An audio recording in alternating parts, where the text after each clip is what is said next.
meu nome é Ana Carolina, sou professora da pós em Direito Sistêmico e Constelações Familiares.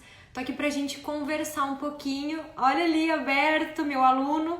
Quem for aluno aí da pós, gente, dá uma sinalizada. Porque a gente grava as aulas pra vocês e eu confesso que eu tô bem acostumada com a interação dos alunos, né, presencial. Então a gente grava as aulas e não sabe, né, como vocês estão recebendo o conteúdo, se vocês estão gostando ou não. Claro, tem ali a questão dos feedbacks, das perguntas e respostas, mas eu confesso que fico feliz em saber aí quem são os meus alunos. Boa noite, boa noite. Então quem for aluno aí da pós de constelação, de práticas sistêmicas, dá uma sinalizada aí, que vai ser bacana a gente conversar hoje. Quem tiver dúvidas também sobre isso, tá, gente? Pode pontuar aqui, pode trazer, porque a gente vai trazer alguns contextos bem iniciais aqui mesmo para o pessoal saber, né, o que é direito sistêmico, o que é, então, essas constelações familiares, o que é essa visão sistêmica dentro da advocacia, como que aplica isso, né? Que coisa é essa que está surgindo aí? E eu acredito que seja esse um momento muito propício, extremamente ideal. O próprio Capra, né, que é uma das pessoas... Ó, a Grazi, sua aluna da pós. Que bom, Grazi, fico feliz. Karen também, sou sua aluna. Ai, gente, fico bem contente, viu? Vão mandando os feedbacks ali, se vocês tiverem dúvidas também, me achem ali no Instagram, né, e vão mandando as questões das aulas que a gente vai trabalhando juntas, tá? Porque como eu tava falando pra vocês, eu acredito que eu até trouxe, os meus alunos da pós aí vão saber, visão sistêmica da vida, né? E é do Capra. E o que ele lançou também? Um livro que chama Direito Sistêmico, a Revolução Ecojurídica. E eu convido vocês a pensarem agora com o CNJ suspendendo novamente os prazos até o dia 14 de junho. Né? A gente não sabe quando isso aí vai retornar, se é que vai retornar. Então, como a gente trabalha muito dentro da visão sistêmica, sua vida já mudou, não tem mais como a gente se readaptar ou esperar que o judiciário volte ao normal, né? Então, já mudou, já era, a forma de advogar está completamente diferente, né, do que era ontem, anteontem e muito menos no ano passado. Então, o que a gente trabalha muito sobre isso, né? Eu ouvi muita gente falar, eu vou desistir de advogar é muito difícil, é muito pesado. E hoje eu vou trabalhar um pouco aqui com vocês as questões do atendimento sistêmico. Como a visão sistêmica pode colaborar, né, para trazer de volta essa leveza da advocacia. Então, ó, Ana, é uma reinvenção, né? De fato é uma revolução ecojurídica, onde o ecossistema inteiro está se modificando e o judiciário, a postura do advogado, a postura, né, dos magistrados, dos defensores públicos, ela de fato necessita mudar. A Isa ali, minha mentorada, seja bem-vinda, Isa. Então, gente, vão mandando as perguntas de vocês referente ao direito sistêmico, tá? A prática das constelações familiares, e eu vou iniciar com uma breve exposição aqui, né? A Aninha, também nossa aluna aí de constelação, muito feliz de ver os alunos aqui. Futuros consteladores, também praticantes da visão sistêmica dentro do seu escritório. Saiba que vocês estão num movimento imenso, né, de revolução ecojurídica, mudando não só o sistema de vocês, mas o todo. Olha, a doutora Rosana, minha presidente aqui da OAB de Capão da Canoa. Querida, muito feliz de ver vocês aqui, gente. A Ana falando que tá no meio do lançamento do livro dela e tá aqui. É isso aí. Somos capazes de estarmos em vários lugares ao mesmo tempo. Gente, bora lá então pra gente começar a falar um pouco sobre atendimento sistêmico, tá? A doutora Rosana ali, que é a nossa presidente aqui da OAB, já fez um curso de atendimento sistêmico e já tá aplicando aí dentro da área de família, que é a especialidade dela. Olha, querida, aluna da Argentina, seja bem-vinda. As nossas mediadoras, juízas do trabalho também. Olha, que coisa boa, gente, vocês aqui. Gente, eu trago toda essa temática de inovação, tá? Por quê? Porque com essa função toda, não só do Covid, mas da advocacia, né? 5.0, da inteligência artificial na advocacia, das questões inovadoras, né, e de tecnológicas, onde tudo agora está ficando digital, né, e tem muita gente falando que vai ser o fim da advocacia, né? Não vai ter mais advogado daqui a 5 anos, não é uma boa profissão, meu Deus do céu, e agora? Já quero adiantar de pronto que sim, tá? Vai ser para aquele que faz um trabalho de copia e cola, para aquele que pode ser substituído por uma máquina, para esse sim, tá? Mas, gente, tem uma coisa que nunca vai acabar na humanidade: conflitos, tá? Por quê? Nós somos seres relacionais. A nossa primeira sedente fome e vontade do ser humano é se relacionar, pertencer a algo, pertencer a um sistema, pertencer a um grupo de pessoas. E enquanto a gente busca pertencer a algo, enquanto a gente busca se relacionar, logo, estando em uma relação, existem conflitos.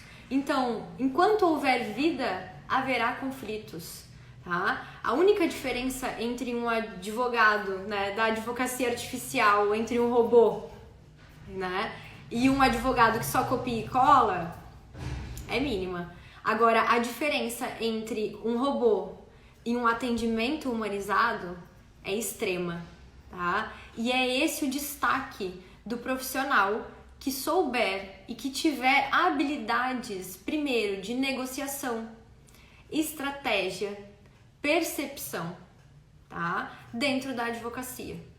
Muitos países, já como os Estados Unidos, já aplicam, né, essa questão da negociação, dos tribunais arbitrais, da mediação, da conciliação, da aplicação das constelações familiares, da advocacia colaborativa dentro do seu contexto, né, dentro da área da advocacia.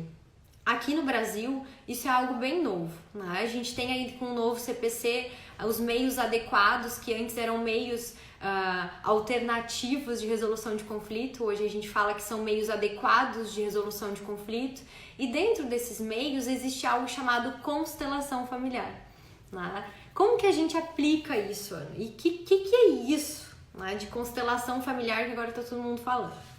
Pois bem, gente, separei aqui para vocês. Tem alguns livros, ó. Os meus alunos aí. Quem inventou essa coisa, né? Quem trouxe isso? Pois bem, o direito sistêmico, ele surgiu através do conceito inicial das constelações familiares, através da aplicação dessa psicoterapia, que foi inventada por um alemão, esse querido rico senhor aqui, chamado Bert Hellinger, tá, gente? O Bert, observando as relações humanas, observando tudo o que move, né, os relacionamentos, através de percepções, experiências, compilações de vários tipos de terapias, né, ele observou que o ser humano funciona através de 3 leis, tá? E que leis são essas, Ana? Como assim funcionam através de 3 leis? Como eu disse para vocês, enquanto houver vida, haverá relacionamento. Enquanto houver relacionamento, haverão conflitos. Enquanto houver conflitos, haverá a necessidade, né, de mediadores. Acabou, gente. Eu acredito que essa seja a grande virada, né, de ficha, de chave do nosso século. Os salvadores estão exaustos, tá? Então, aquele advogado que veste a capa preta, que olha para o seu cliente de cima, que se porta como salvador, está exausto. O judiciário está abarrotado. E nós, como advogados, não podemos culpar somente o judiciário, porque sim, foi nossa conduta até agora de colaborar para o colapso, né? Então, desde agora, eu te convoco a fazer uma advocacia diferente, a de fato exercer a sua advocacia. Então, o direito sistêmico, eu acredito, na minha concepção de advogada, ele iniciou, né, com as constelações familiares, que vieram através da magistratura, do Sami, que foi meu professor querido, e ele trouxe, né, os conceitos e a aplicação das constelações, que é uma psicoterapia, para o judiciário, através dos projetos iniciais. Então, ele iniciou na magistratura, ok? No entanto, os índices começaram a ser tão efetivos, gente, mas tão efetivos, e coloquem aí no site do CNJ para vocês verem as primeiras pesquisas. Índices chegaram a mais de 98% de acordo quando as duas partes compareceram na audiência. Simplesmente porque esse juiz olhou para um processo e entendeu que não era só um processo, que não era só aquilo ali, que não era o que o advogado dizia. Simplesmente porque ele conseguiu observar as partes e as histórias que elas traziam e os contextos que elas viviam e o que de fato elas queriam com aquela ação. Porque muitos de nós, como advogados, como defensores públicos, como magistrados, entendemos essas dinâmicas, no entanto a gente não sabe o que move. A gente só sabe que termina um processo e eles arrumam outro, né? Que a gente entrega às vezes 100% de efetividade para o cliente e ele fala assim: não, mas tu viu que ele me xingou e tu não fez nada, doutora. Por que não sei o quê? Né? Ou a pessoa simplesmente recebe tudo que tem para receber e não se contenta. Ou ela acha que você vai salvar a vida dela e fica extremamente zangado com você como advogado depois quando o resultado não é o que ela esperava. Então, como as meninas estavam falando ali, os salvadores estão exaustos. Por quê? Se você está exausto com a advocacia, se você não aguenta mais, se isso é um peso para você, né? Se os clientes te ligam sábado, domingo, dia das mães, meio-dia, né? Sem limite, se eles não te pagam, que postura você está exercendo como advogado? Eu arrisco a dizer que talvez de pai ou mãe desse cliente, de pai como o julgador desse cliente, como aquele que cobra a moral do cliente, como aquele que não escuta o cliente e simplesmente impõe, quer dar limites ao cliente. Ou de mãe, quando você olha para esse cliente com dó, com pena. Eu não vou nem cobrar, coitado. Não, mas eu não vou dar o meu preço porque eu acho que ele não vai conseguir. Ou, nossa, meu Deus, coitado, olha que tragédia essa vida. Ou, né, como um salvador, agora eu por você, deixa comigo, eu resolvo. Gente, a gente precisa tomar muito cuidado com o que a gente fala dentro da advocacia e dentro das profissões da ajuda. Porque todas as palavras que eu falo aqui, elas viram uma imagem, elas causam uma imagem mental em vocês. Assim também é com os clientes. Quando eu falo para um cliente, deixa comigo, mas pode deixar que eu vou resolver. E o fulano vai ver algo. Nós vamos fazer isso, ou eu vou fazer isso por você. Isso gera uma imagem mental na pessoa de que agora ela tem um aliado, de que agora ela tem um pai, de que agora ela tem uma mãe que vai acolhê-la, de que agora ela tem um salvador. E quando eu me coloco nesse posicionamento como advogada, sem saber dessas leis sistêmicas, dessas ordens que o Bert observou, né? Sem saber de todos os contextos dela, eu assumo um lugar na vida dela. E de fato, vocês já viram os filhos pagarem os pais? Vocês já viram as vítimas deixarem de serem vítimas? Eu não vi. Então, é exatamente isso que acontece quando a gente não sabe o nosso lugar dentro da profissão do direito, dentro da advocacia. E um atendimento sistêmico, ter estratégias, ter ferramentas, ter posicionamento, saber atender sistemicamente, né, humanizadamente, sim, pode te diferenciar dentro dessa revolução ecojurídica que está surgindo. Pode sim trazer melhores soluções, pode sim fazer com que você consiga compreender aquilo que o teu cliente te diz, não querendo dizer, porque enfim, gente, eu advoguei muito antes de conhecer a visão sistêmica e eu acredito que os colegas aqui saibam do que a gente vai falar, da surpresa da contestação, né? Eu confesso que às vezes eu tinha até medo de ler uma contestação. Por quê? Porque na grande maioria das vezes, nós somos treinados a olhar para o cliente, compreender a peça, estilo OAB, né, no início da advocacia, compreender a peça, utilizar os melhores fatos, argumentos, jurisprudências, mas a gente não percebe o que não foi dito. a gente não percebe a verdadeira intenção, a gente não percebe aquilo que é o simples, que é o essencial, que é o que move o processo, tá? Muitas vezes isso passa despercebido para o advogado. E aí chega a contestação e outro lado da história, né? E aí a gente faz o quê? De salvador, muitas vezes, do cliente, a gente começa a julgá-lo. E aí a gente passa a perpetrador, a agressor desse cliente. E quando eu passo para esse lado de julgamento do meu cliente, eu tranco o processo. Eu me emaranho psicologicamente com esse cliente, fisicamente com esse cliente, porque eu não consigo mais confiar nele. Logo, ele sente e já não confia em mim. E isso tranca todo o processo, tá? Então, com certeza, o direito sistêmico precisa ir para a graduação. Porque é nas universidades, é na graduação que nos ensinam essa postura de salvação, tá? Para ficar um pouco mais claro para vocês. Da onde que eu tô tirando essas coisas, né?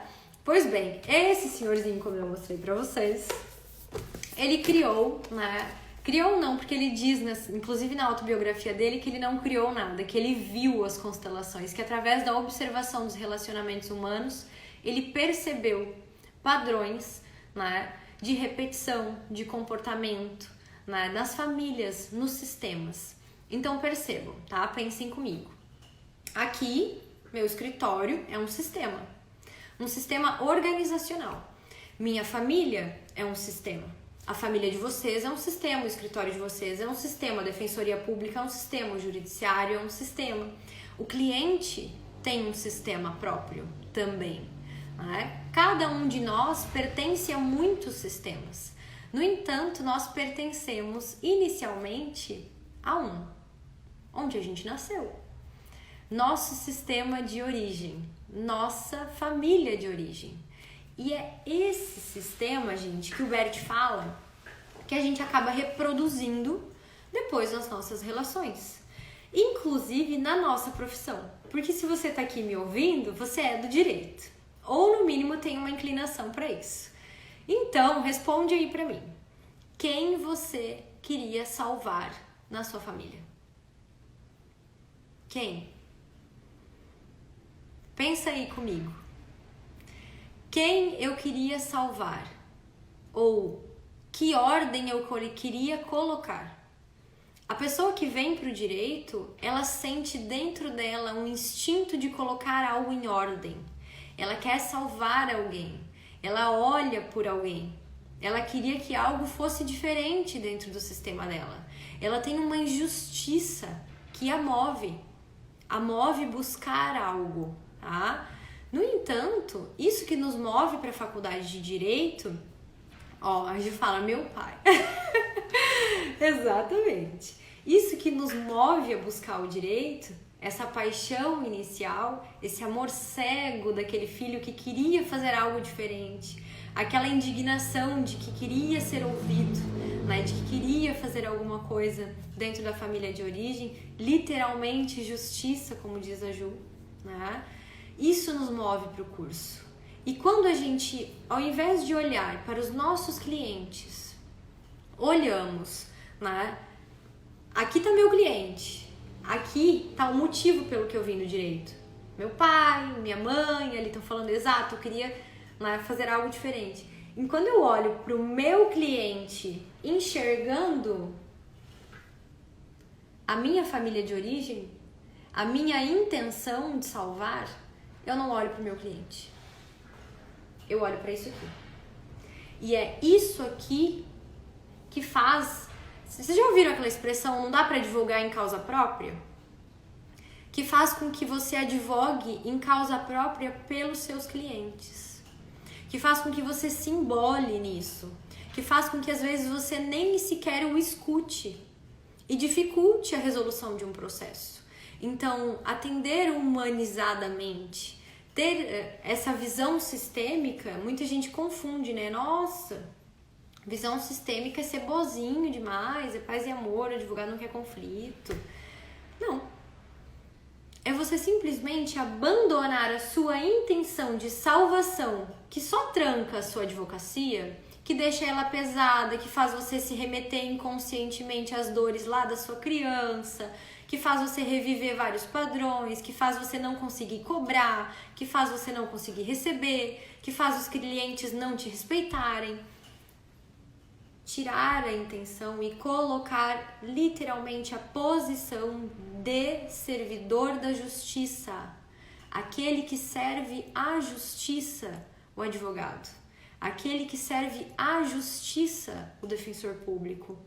E quando você tira isso e deixa somente o seu cliente, você consegue enxergá-lo. E aí você consegue trabalhar, acompanhar ele e fazer com que ele também se sinta digno, tá? Porque muitas vezes os clientes retratam questões nossas, que na postura de salvação retiramos a dignidade dele de escolher o que é melhor para ele, porque a gente quer impor, como advogados, né, decisões, súmulas, artigos, questões taxativas no judiciário. Quando a gente observa as pessoas através dessas 3 leis que o Bert criou, pertencimento, ordem e equilíbrio, a gente enxerga as pessoas e os contextos delas. E através dos contextos delas, a gente consegue de fato então trabalhar. A gente consegue de fato então acompanhá-las. Então um atendimento humanizado, um atendimento sistêmico, ele também é muito estratégico. E na grande maioria das vezes, quando possível, consensual. Caso não seja possível, porque um conflito também é necessário às vezes, dependendo da fase que a pessoa se encontra, e isso você pode, através de técnicas, de conhecimento, descobrir em que fase o teu cliente te procurou, psicologicamente, você consegue sim também trazê-lo à consciência, acompanhá-lo, né? A Ana tá falando ali um pouco das ordens do amor, que foram as leis sistêmicas que o Bert criou. Gente, eu falo rápido demais. Vocês me tragam assim também temas pra gente conversar, porque eu falo demais, sou bem tagarela. Eu começo um assunto e já vou puxando o outro.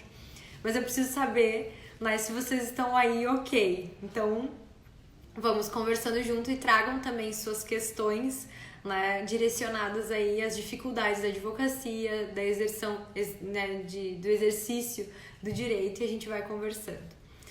Já que a Ana trouxe as 3 leis, né, eu falei bastante sobre o BERT, o SAMI, a aplicação então na magistratura, no judiciário.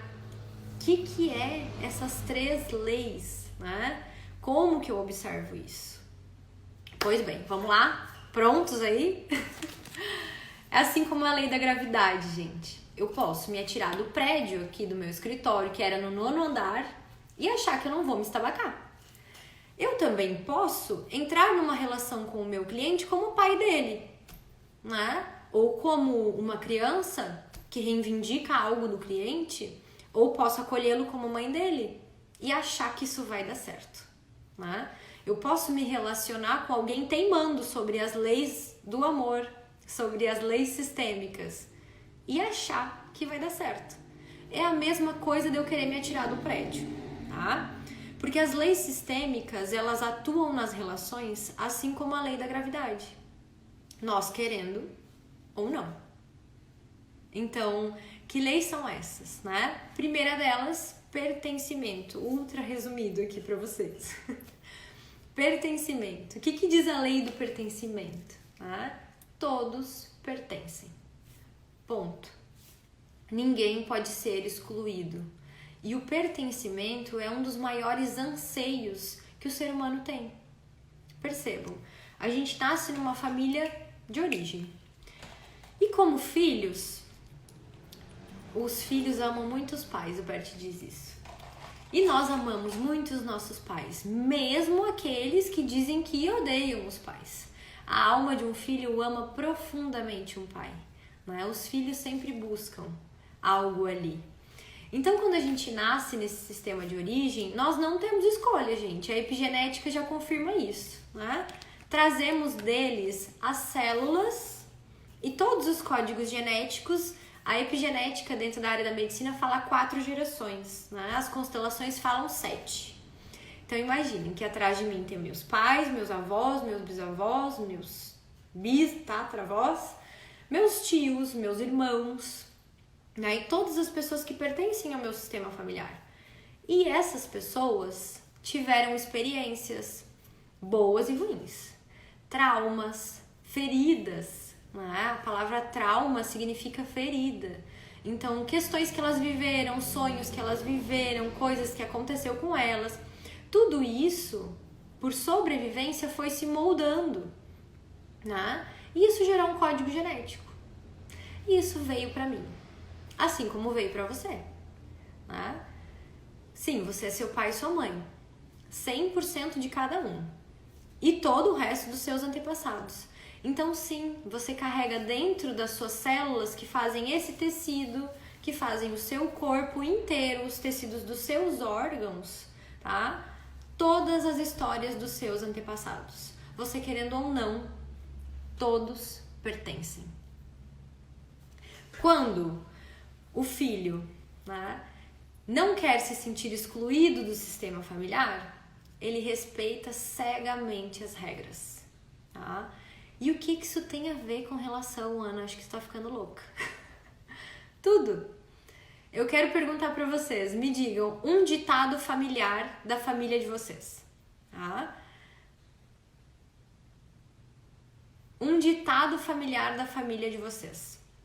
Ó, a Kari fala 50 pais, 50 mãe, isso, nós somos 50-50 deles. No entanto, a carga genética do papai é 100% e da mamãe é 100%. Então, nós somos feitos de 100 de cada um, que faz os nossos 50.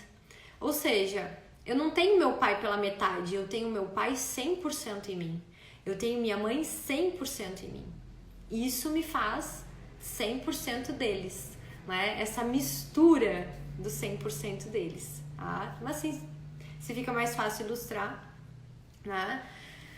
Então, gente, a questão do ditado, né? A questão do ditado guia muitas vezes o pertencimento. Por quê? Dentro de uma família existem ditados familiares, crenças que moldaram aqueles genes por sobrevivência, tá? Exemplo, ruim com ele, pior sem ele, dinheiro não é fácil, quem tem dinheiro não é bom.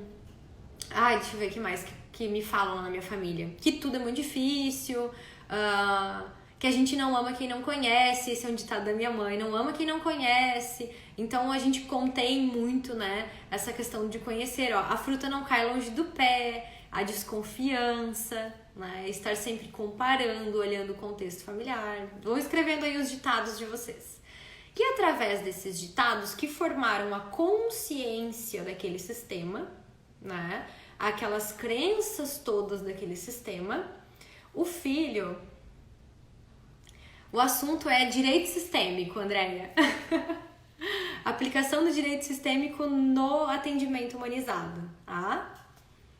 Ó, maldito é o homem que confia no homem. Olha que forte isso, gente. Então, não pode confiar, né? Deus ajuda quem cedo madruga, então tem que ser batalhado. Essa questão toda, tá? Que trabalha esses ditados familiares, faz com que nós... mesmo passado muito tempo, em situações diferentes, questões diferentes, nos comportemos como nossos ancestrais. Falando isso, inclusive para os nossos filhos, para os nossos clientes, para os nossos sócios. Por quê? Para pertencer. Né? Para pertencer à família de origem. Olha a Cris ali! Beijo, Cris! Gente, a Cris é coordenadora aqui da pós. Minha mestre também. Feliz em te ver aqui, Cris. Gente, então pertencimento faz isso, né? Faz com que a gente queira estar ali de alguma forma e o sistema cria essa consciência, né? E como bons filhos que somos, amando cegamente os pais, muitas vezes a gente sacrifica, né? Se sacrifica o nosso financeiro, a nossa saúde, os nossos relacionamentos, justamente para continuar ali e como teve uma menina que falou ali, poder se frustrar em alguma relação e olhar para a mamãe e dizer assim, mãe, tinha razão, a fruta não cai longe do pé.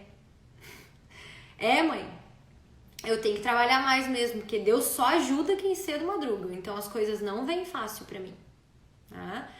Então, primeira lei, né? Querido. Ai, Cris, saudade de ti. Ó, a Angela falando, minha avó tem muitos ditados. Olha, Ana, não faz mais que obrigação. É, Ana, e filhas de mães exigentes são mulheres bonitas. Então, eu te vejo. E aí, gente, a gente fica fazendo isso pelo tal do pertencimento, tá? E aí, segunda lei, né? Hierarquia. E o que isso tem a ver com os meus clientes, Ana, como advogada? O que você acha? A lei da hierarquia fala assim, quem veio antes? Né? A gente precisa ter consciência que dentro desses sistemas existem lugares. Dentro dessa consciência toda que molda um sistema, cada um tem o seu lugar. Né? E se imaginem atrás de mim um monte de gente. E a Cris aqui, que é a minha consteladora, já viu que é muita gente. Meus pais, meus avós, meus bisavós, todas as pessoas que me fizeram, né? Como a gente falou aí, que fizeram todos esses tecidos, todas essas células. Eu vou com essa galera toda pro escritório, tá? Chego aí para atender ali, ó, a Ana, por exemplo, tá? E a Ana tem os pais dela, tem os avós dela, tem os contextos dela, teve vários relacionamentos dela e ela tem os filhos dela e eu quero ensinar pra Ana o que ela tem que fazer. Eu olho pra Ana e penso assim, nossa gente, essa pessoa não tem limite. Eu vou ensinar pra ela o que ela tem que fazer, eu vou mostrar pra ela. Ou eu olho pra ela assim, ai que dó. Ai, coitada dessa menina. Ai, meu coração. Não, eu vou fazer justiça por ela. E a gente olha para as pessoas assim. Percebam que a gente às vezes não precisa nem falar. A gente sente isso e olha para ela desse jeito. O que eu faço? Eu vou mostrar os meus bonecos aqui para ilustrar melhor, tá, gente? Olha que os bonecos estão na cara dela. Querido. Vou botar aqui para baixo, ó. Hierarquia, tá? Então aqui tem a Ana e eu, né? A Ana, eu e o meu cliente, ok? Quando eu olho pra ele dessa posição de nossa, que dó, coitado, vou fazer justiça por essa pessoa, né? Eu por você agora. Eu olho aqui, ó, sou grandona. Eu vou mudar tudo o que aconteceu aqui atrás de você. Deixa comigo. E quando eu falo isso para um cliente, deixa comigo, logo eu causo uma imagem mental nele que ele faz assim, beleza, agora eu fico aqui, sentadinho, e você vai ter que assumir a minha vida. Logo, esse cliente é aquele que vai te ligar, que vai te atazanar, que não vai te pagar. E que se você fizer algo que seja diferente do que ele espera, ele vai procurar outro advogado e vai falar mal de você. Tá? Então, dentro dessa relação cliente-advogado, quando a gente segue a questão da ordem da hierarquia, né? Eu sou eu. Ele é o cliente. Eu estou a serviço da justiça, da boa solução. E quando a gente fala em boa solução, o que é boa solução? A boa solução é a boa solução para todos, principalmente para o cliente e o sistema dele. Eu vim por último nessa relação. Essa pessoa já tinha ela, já tinha um marido, já tinha um filho, já tinha pais que não gostavam do marido e ela chega assim lá no escritório, ó. Tá? Chega ela e todas essas pessoas aqui dentro da nuvem que ela carrega. E o advogado pega e faz assim, eu resolvo isso. Deixa comigo. E entra aqui. Você tem força com isso aqui? Você tem força? Ó, chega a cair. Você consegue? Você não consegue nem trabalhar. Tá? Você não consegue nem ver o que está acontecendo dentro do processo. Às vezes se emaranha tanto que começa até a ter sentimentos do cliente. E leva toda essa tripa de gente aqui para sua casa. Pro seu filho, pro seu marido, pra sua vida. Carrega assim, ó. Quem já viu essa cena aqui? A mochila do cliente nas costas. Com um cliente, ok. Vai fazer isso com 50 num ano de advocacia. É por isso, gente, que eu falei lá no início da live que os salvadores da advocacia estão exaustos.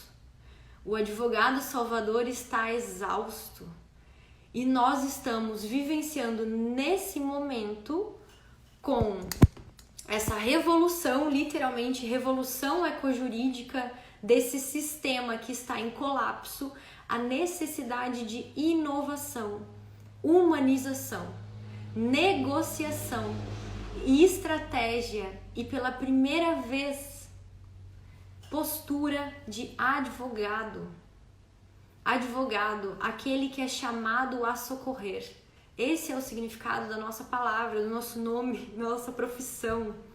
Aquele que é chamado a socorrer. No entanto, a gente não pode vestir a capa preta e dizer eu te salvo. E sim, eu te acompanho com os meus conhecimentos, com a minha técnica, com aquilo que é possível para mim. Por essa razão, a gente precisa estar em constante evolução, em constante aprendizagem e em constante exercício de humildade. Porque é bem difícil, gente, a gente abrir mão dessa posição que o advogado ganhou durante todos esses séculos. De ficar aqui, ó, aqui em cima. De olhar para os clientes de uma postura superior. De olhar para as pessoas numa postura superior. De querer compreender muito mais. Sem realmente saber e utilizar o judiciário para só continuar terceirizando. Exatamente, Ana, compreender e não julgar. Orientar. Acompanhar. Esse é o nosso trabalho. Não salvar. No entanto, o salvador é aquela criança que te levou para o direito. Só que a gente precisa entender, e é isso que a visão sistêmica nos traz, por que eu vim parar aqui? Quem eu queria salvar? E muita gente colocou ali no início da live, né? Eu queria salvar minha mãe, meu pai. Às vezes a gente nem sabe. Eu não sabia de causas de injustiça que tinham acontecido na minha família de 3 gerações atrás e eu vim pro direito. Hoje, com as constelações, eu entendo. No entanto, eu não posso passar para os meus clientes isso. A partir do momento em que eu olho para eles dessa postura, fica bem pesado, gente. E aí agora, nós não temos mais o judiciário para terceirizar. Né? E aí os advogados estão dizendo assim, eu vou desistir da advocacia. Para mim já deu. Eu pergunto, né? O judiciário, a função do judiciário para um advogado é simplesmente olhar, garantir a ordem, a aplicação das leis, as garantias fundamentais e homologar. Mas nós, como advogados, atribuímos a responsabilidade, assim como as partes, de um terceiro decidir pelo destino dos nossos clientes. Por que a gente não simplesmente pode olhar para o cliente como o dono do conflito? Tá aí outra ferramenta do atendimento humanizado, do atendimento sistêmico dentro da advocacia, onde você recebe o cliente e você escuta o que ele está dizendo. E através do que ele está dizendo e do que ele não diz, e do que você percebe, do que você compreende, do que você observa dos contextos dele, você o acompanha, você extrai o melhor dele, com as ferramentas de escutativa, de perguntas, de rapport. Você não precisa abrir uma constelação dentro do seu escritório. Você pode sim compreender através da visão sistêmica do seu lugar, da sua postura como advogado. E através disso, fazer com que o cliente pegue a caneta do juiz. Com que ele se sinta tão forte e capaz e dono daquele conflito que ele banque a boa solução. Ele traga a solução que é dele. E essa é a solução que vai deixá-lo satisfeito. Porque uma sentença, o Sami fala sobre isso. Uma sentença, na grande maioria das vezes, ela desagrada as duas partes. Tá? Então, às vezes, a gente ganha a guarda de um filho e perde o amor do filho. Às vezes, a gente ganha uma herança e perde a família. E isso os clientes não conseguem compreender às vezes. E se você consegue trazer outras possibilidades enxergar os contextos e de alguma forma estar ali para acompanhá-lo, para que ele consiga ver, ele escolhe. Ele escolhe qual é a melhor solução para ele. E, gente, nós não temos mais tempo. Não temos mais. Esse colapso todo do judiciário, que se adiantou com o Covid, já era previsto há muito tempo. Em 2016, com a implementação dos meios alternativos e hoje adequados de resolução de conflitos, já se previa um colapso no judiciário. Já se previa essa devolução e essa autonomia às partes, aos advogados. Então, se você é advogado, ótimo! Essa é a sua oportunidade de fato exercer a sua profissão. Não estar só vinculado às leis, mas de fato servir a justiça, olhar para o seu cliente, resgatar a advocacia artesanal, esse atendimento humanizado e fazer com que vocês, dentro dos seus escritórios, cheguem a boas soluções, tá? Mandem perguntas aqui, gente. Deixa eu ver quanto tempo a gente ainda tem. Nossa, já passou 40 minutos e eu falando sem parar. Ó. As pessoas não têm essa visão. Infelizmente não, tá? Mas estamos aqui para construir. E isso é algo muito importante, tá? Muita gente que entra no direito sistêmico começa assim: nossa, é um novo direito, é uma nova área de atuação. Agora eu vejo tudo diferente, eu vou continuar salvando as pessoas. Né? Os meus colegas que aplicam a visão cartesiana e não entendem isso são ruins. Primeira lei, todos pertencem. Todos pertencem. Segunda, hierarquia. Quem veio antes? Se é o direito tradicional, se é a forma cartesiana, honramos. E com essa força e com tudo o que foi e com as coisas ruins que aconteceram, e se estamos aqui agora, é porque algo não deu certo e outras coisas deram muito certo. Então que a gente possa olhar e fazer algo de bom com isso. Não é uma nova área. É a adaptação de uma visão, de uma postura, de uma conduta para dentro do direito. É a modificação da postura interna do profissional da justiça. Eu mudo. Logo, se eu mudo, eu enxergo tudo de forma sistêmica, inclusive os meus clientes. Logo, eu enxergo os advogados também que querem o conflito, que buscam a briga, que buscam a indignação, que buscam reivindicar algo. E eu compreendo. Do meu lugar. Eu só não me emaranho mais com isso, eu só não me abalo mais com isso. E assim, com uma visão imparcial, a serviço da justiça, eu consigo ter, como a Cristina Laguno fala, o coração quente e a cabeça fria. Porque quando eu tenho a cabeça quente e o coração frio, eu não consigo trabalhar.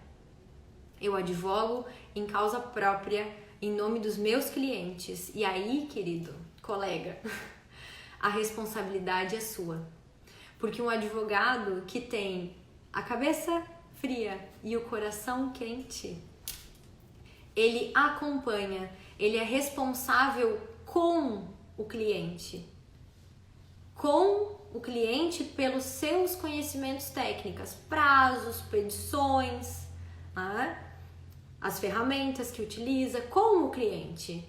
Ele é 50% responsável e dentro do conflito nada daquilo lhe pertence. Dentro do processo é com o cliente. Se você interfere, se você coloca para o cliente, impõe a solução para ele, se você compra a decisão, se você fala por ele, se você faz por ele, você é responsável pelo cliente. E é isso que te tira o sono. É isso que te dá medo de perder as ações. É isso que te angustia, que te dá ansiedade, que te dá estresse e que você não consegue trabalhar, inclusive tem maus resultados. Então, eu sou responsável com o cliente e não pelo cliente. É uma modificação de postura interna. E a gente vai conseguir aumentar e expandir esse movimento a partir do momento em que a gente olhar para os colegas e compreendê-los. E não mais julgá-los de que eles estão fazendo errado por utilizarem a forma cartesiana. E sim de mostrar para eles que é mais leve se a gente consegue simplesmente entender de pessoas, né? O Simon Sinek fala muito sobre isso, e leiam ele é maravilhoso e super didático. Ele fala: 100% dos negócios são pessoas, 100% dos clientes são pessoas. Se você não entende de pessoas, você não entende de negócios. Tá? Então você precisa compreender sobre pessoas também. Tá? Não é só sobre leis, não é só saber a peça, não é só fazer um contrato de honorários. Não é. Um advogado interfere cruelmente dentro de um sistema quando não sabe o seu lugar. Tá? A Camila falando, é o ganha-ganha, todo mundo sai ganhando. Essa é a boa solução, tá? A Ana, a sentença traz um vencedor e um perdedor, mas no fundo afasta a regulação de ambas as partes, a resolução. Exatamente. A Angela fala conciliação, exatamente. A gente já tem hoje a mediação sistêmica, a conciliação sistêmica, onde a gente traz essa percepção das 3 leis, lembrem, né? Pertencimento, hierarquia, eu sei o meu lugar, né? E equilíbrio. Eu dou o que eu tenho, pois logo sei de onde vim, sei o meu lugar, sei o que eu tenho para dar, eu dou o que eu tenho. E eu recebo o que eu preciso, nem mais, nem menos. Porque quando a gente cobra, e agora trazendo para a visão da advocacia no equilíbrio de troca, o que é o nosso servir? Né? O que é o nosso trabalho? É um serviço. É o meu dispor, é o meu intelecto, é a minha paixão, é aquilo que me move. Então, eu preciso saber quanto isso custa.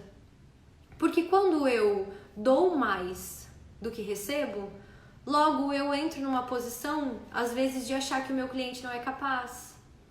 Às vezes, de ter medo, então ainda estou na minha criança, eu não quero cobrar, eu não sei fazer isso. Eu me prejudico, dependendo das questões que a pessoa traz. Logo, a relação processual enfraquece. Aquele cliente sente isso. Você sente isso e você se desgasta para trabalhar nos processos que você não conseguiu exercer uma postura adulta. Tá, gente? Então, equilíbrio de troca, o que eu dou para o meu cliente? E ao contrário, tem pessoas também que cobram muito mais daquilo que dão. Percebam, logo após o dinheiro some. Né? Se a pessoa dá um jeito de gastá-lo, fura um pneu do carro, vem um boleto do além com o mesmo valor que foi cobrado a mais. Gente, como eu falei antes, as leis sistêmicas operam nas relações assim, tá? Como a lei da gravidade. Você querendo ou não, elas estão ali. Ó. O Prof. Jean, temos a cultura da judicialização. No entanto, várias demandas poderiam ser resolvidas, mas muitas. Como inicia um conflito? Bert fala que todo conflito inicia quando alguém se julga maior ou melhor do que o outro. Toda vez que eu trago essa indignação, essa reivindicação de direitos, eu me julgo melhor, maior. Eu não tenho consciência, às vezes, da minha parte de responsabilidade. E quando você traz isso para o cliente e faz ele compreender, e ele, através do que ele traz, percebe que ele é talvez 50% responsável naquele divórcio. Que ele buscou aquela situação. Que ele estava repetindo um padrão da mãe, que não era feliz no casamento. Que ela estava repetindo um padrão de afastar o filho do pai, como foi afastado também do seu. Quando a pessoa percebe isso, gente, ela faz assim.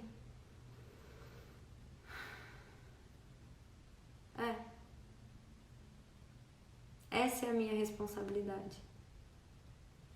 E logo, ela concilia. Logo, ela compreende. Logo, ela aceita. Logo, ela supera. Logo, é muito mais leve, tá? Sim, Ju, tem muito colega que quer conflito, quer briga. Hoje eu ainda presenciei, né, pessoalmente, uma situação onde eu sugeri uma reunião para que a gente conversasse e o colega disse horrores para mim. Eu ouvi.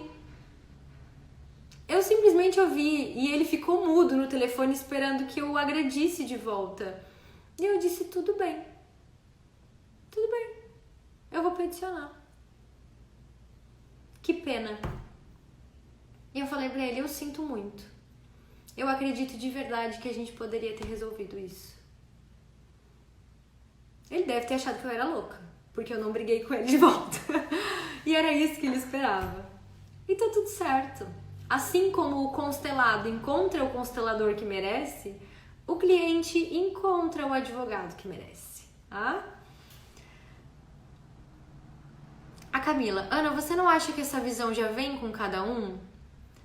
Eu acredito também, né? Eu sempre digo que eu aprendi direito sistêmico com um defensor público aqui da minha comarca de Capão da Canoa, que ele talvez nem saiba o que é isso. Agora, como tá um pouco mais em alta, talvez ele saiba, né? E ele também acompanha meu trabalho. Mas foi ele que me ensinou. Ele, por conta da grande demanda que existia na defensoria, né? Era o único defensor da cidade.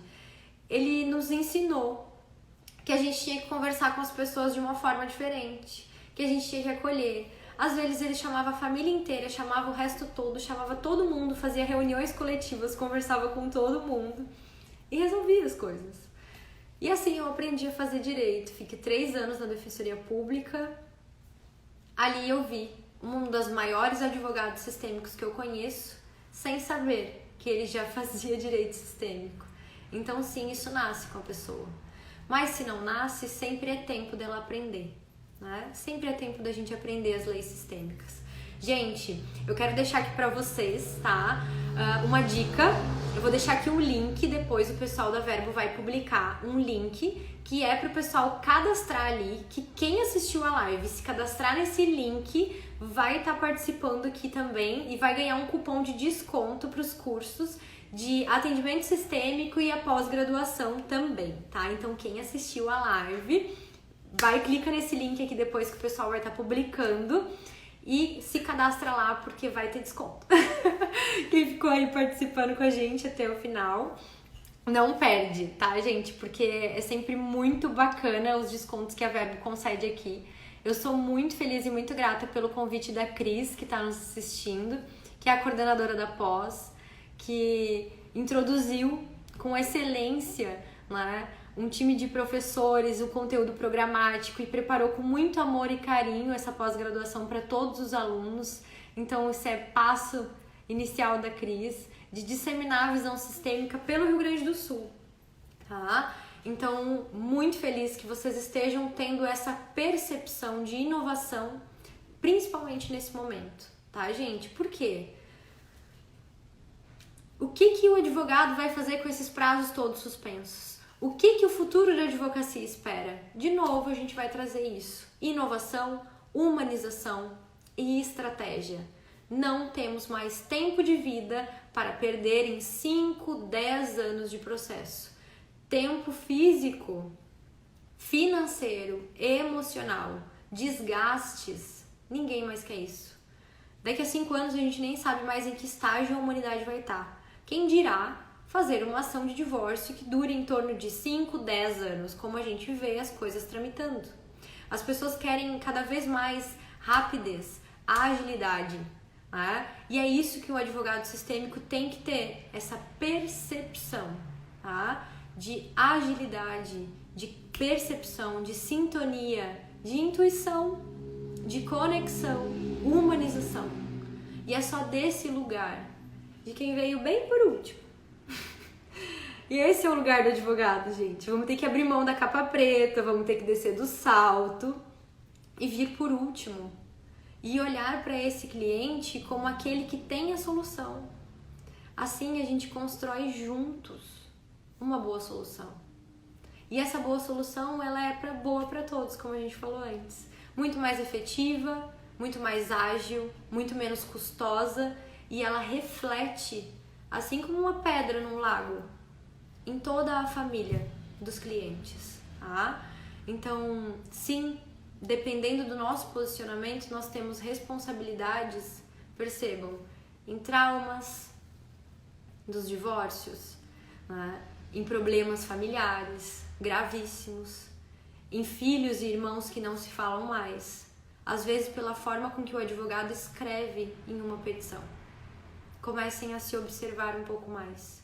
a assumir a responsabilidade com o cliente e não pelo cliente. Assim, saímos da postura de salvação, retomamos o nosso lugar e no nosso lugar nós temos força, do nosso lugar, do nosso jeito, tá? Muito obrigada, a Cris, querida. Gente, então é isso, tá? A gente vai colocar o link ali. O pessoal que colocar o nome, né, e se cadastrar vai estar recebendo os cupons de desconto dos cursos que a gente vai fazer. Fiquem ligados, porque a gente vai estar trazendo um pouco mais aqui, né, Cris, sobre direito sistêmico. Sigam a Cris, me sigam também. A gente fica super feliz com os feedbacks de vocês, dos alunos da pós ali, das aulas. A gente fica super curioso de saber o que vocês estão achando. Então, vamos juntos, estamos juntos nesse movimento. Que a gente siga fazendo essa nova advocacia, trazendo o resgate, na verdade, dessa advocacia, da arte de servir as pessoas, da arte de servir a justiça, da arte de estar disponível para algo maior, para uma boa solução do nosso lugar sempre. Ai, gente, um beijo e eu espero vocês aqui nos comentários, tá bom? A gente se vê. Até mais, boa noite!